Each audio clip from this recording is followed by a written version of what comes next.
قاضی صاحب تلاوت. أعوذ بالله من الشيطان الرجيم. بسم الله الرحمن الرحيم. إن الذين قالوا ربنا الله ثم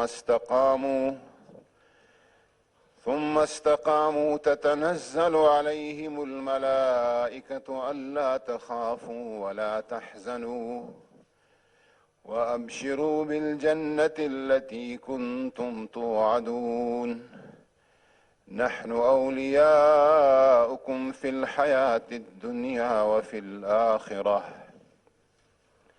بے شک وہ لوگ جنہوں نے یہ کہا کہ ہمارا رب اللہ ہے پھر اس پر استقامت کے ساتھ کڑے رہے، ان کو اللہ کے فرشتے پیغام دیتے ہیں کہ کوئی خوف نہ کرو اور کسی غم میں مبتلا نہ ہو جاؤ، اور اس جنت کی خوشخبری لو جس کا آپ کے ساتھ وعدہ کیا گیا تھا. ہم دنیا میں بھی آپ کے دوست ہیں اور آخرت میں بھی. صدق اللہ العظیم. شکریہ جی. بسم اللہ الرحمن الرحیم. اچھا جی، میں یہ جس طرح کا ابھی سینٹ کا الیکشن ہوا، میں سب کے سامنے آج ایک رپورٹ جو یونائٹڈ نیشنز کے سیکرٹری جنرل نے اپنے نیچے ایک پینل بنائی، اور اس پینل کا نام ہے fact I, financial accountability, transparency اور انٹیگریٹی. یہ ایک پینل ہے. اس کی جو رپورٹ آئی ہے یہ آپ سب کے لیے بڑا، یعنی ہمارے ملکوں کے لیے، غریب ملکوں کے لیے، ڈیولپنگ ورلڈ کے لیے یہ بڑی خوفناک رپورٹ ہے. اس رپورٹ کے مطابق ہر سال 1000 ارب ڈالر غریب ملکوں سے اللیگلی منی لانڈر ہو کے یہ امیر ملکوں پہ جاتا ہے، اور یہ ٹیکس ہیونز پہ جاتا ہے، جس طرح جو آف شور اکاؤنٹس ہیں. اور جو ٹیکس ہیونز میں غریب ملکوں کا پیسہ پڑا ہوا ہے، چوری کا پیسہ، وہ 7000 ارب ڈالر ہے. اور اس میں یہ کیسے پیسہ ٹرانسفر ہوتا ہے، یہ جو رولنگ ایلیٹس ہیں، جو صاحب اقتدار ہیں، جو یہ غریب ملکوں کے نواز شریف اور زرداری ہیں، یہ وہاں سے پیسہ اپنے ملک سے، کیونکہ چوری کا پیسہ ہوتا ہے تو وہ باہر بھیجنا ہوتا ہے کیونکہ ملک میں وہ نظر آ جاتا ہے. تو جب وہ ملک سے پیسہ باہر بھیجتے ہیں تو وہ سارے وہ ادارے جو اداروں کو چیک کرنا چاہیے یہ چیزیں منی لانڈرنگ کی اور یہ جو illicit فائنینشیل فلوز ہیں، وہ سارے اداروں کو پہلے وہ کمزور کرتے ہیں. جتنے بھی ادارے چیک کرتے ہیں منی لانڈرنگ، یہ ساری ان غریب ملکوں کا جدھر سے پیسہ چوری ہو کے باہر جا رہا ہے، تو وہ سارے ادارے کمزور کرتے ہیں. پروجیکٹس ایسے لے کے آتے ہیں، وہ اس لیے نہیں کہ ملک کی ضرورت ہوتی ہے، اس لیے کہ ان میں بڑی کک بیکس ہوتی ہیں.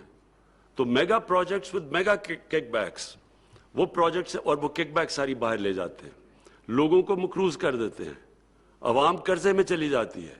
وہ قرضے کی قیمت عوام مہنگائی کے ذریعے پھر وہ ادا کرتی ہے. اور پھر دوسری چیز یہ کیا کرتے ہیں، یہ جب یہ پیسہ باہر لے کے جاتے ہیں، یہ دوسری چیز یہ کرتے ہیں کہ یہ پھر اس کرپشن کو ایکسیپٹیبل بناتے ہیں معاشرے میں.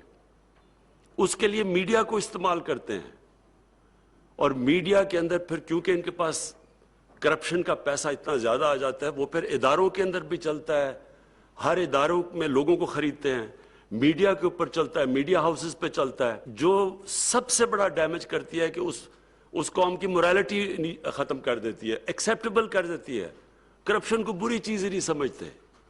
پھر ایسے فریزز آ جاتے ہیں کہ جی اگر کھاتا ہے تو لگاتا بھی ہے، اور یا ایک زرداری سب پہ بھاری، کہ ایک آدمی کرپشن کے پیسے سے لوگوں کو خریدتا ہے، اس کی کوئی بڑی چلاکی اور انٹیلیجنس اور اس کی سیاسی بصیرت کے اوپر وہ چلا جاتا ہے. یعنی کرپشن کو جو سب سے بڑا ڈیمیج ہوتا ہے کہ کرپشن کو ایکسیپٹیبل کروا دیا جاتا ہے.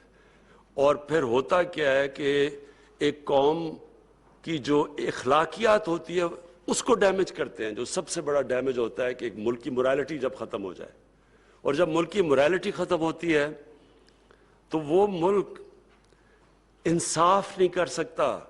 آپ کے پاس مورل اتھارٹی اگر نہیں ہو آپ انصاف نہیں کر سکتے.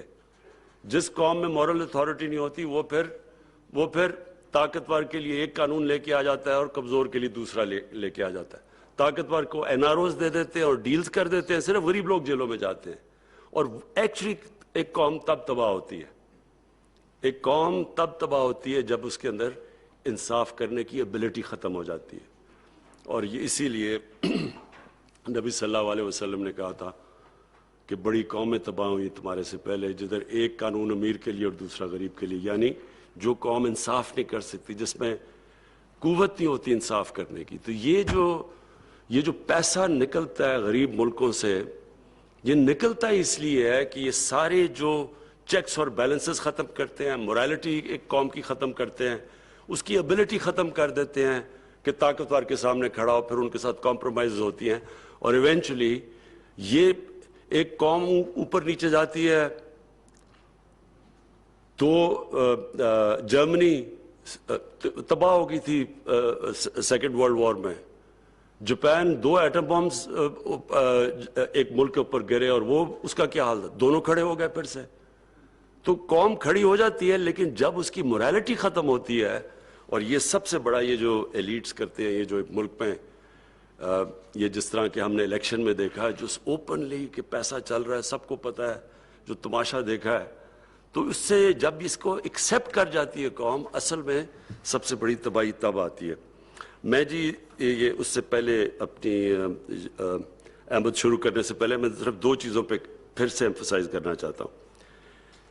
ایک تو اوورسیز پاکستانیز کی ووٹنگ کے اوپر پلیز میں ریگولر اپڈیٹس لینا چاہتا ہوں, ایک میں وہ لینا چاہتا ہوں شروع میں, اور دوسرا کہ جو EVM مشینز ہیں, ہمیں اب کلیئر ہو جانا چاہیے کہ پاکستان میں جس طرح کے الیکشنز ہیں یہ ہم اب نہیں کر سکتے. ہمارے جو الیکشنز ہونے چاہیے وہ اب جس طرح امریکہ میں آپ کے سامنے وہ ٹرمپ کے الیکشن کی مثال ہے کہ جتنی بھی کوشش کر لی ایک چیز نہیں وہ ڈھونڈ سکا کہ وہ کوئی کہہ سکے کہ جناب الیکشن میں دھاندلی ہوئی ہے, ادروائز وہ سارا الیکشن انال ہو جانا تھا.